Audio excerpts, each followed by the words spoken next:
Assalamualaikum warahmatullahi wabarakatuh. Halo teman-teman, bagaimanakah kabarnya teman-teman hari ini? Semoga teman-teman semua dalam keadaan sehat ya. Pada hari ini kita akan belajar tentang tematik muatan pelajaran Bahasa Indonesia tema 8. Kali ini teman-teman akan belajar tentang perbedaan teks non-fiksi dan teks fiksi.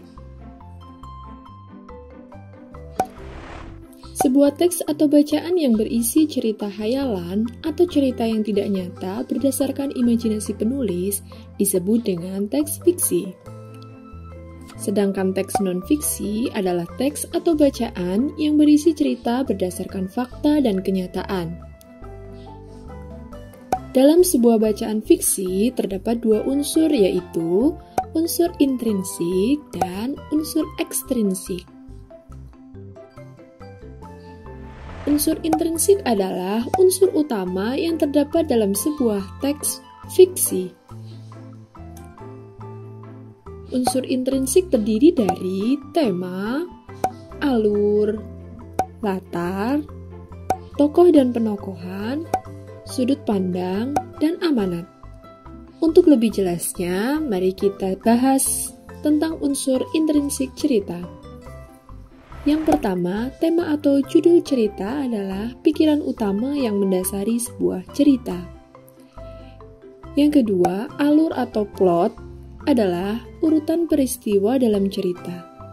Terdapat dua jenis alur yang umum, yaitu alur maju, di mana pengenalan masalah terdapat di awal cerita, dan alur mundur, di mana pengenalan masalah terdapat di akhir cerita.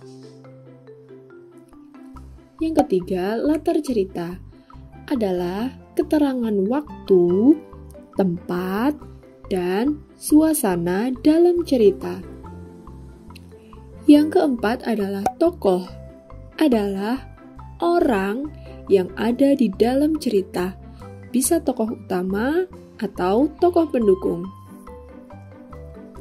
Penokohan adalah penentuan sifat dari tokoh tersebut, dapat berupa sifat baik, sifat jahat, dan sifat penengah atau bijaksana.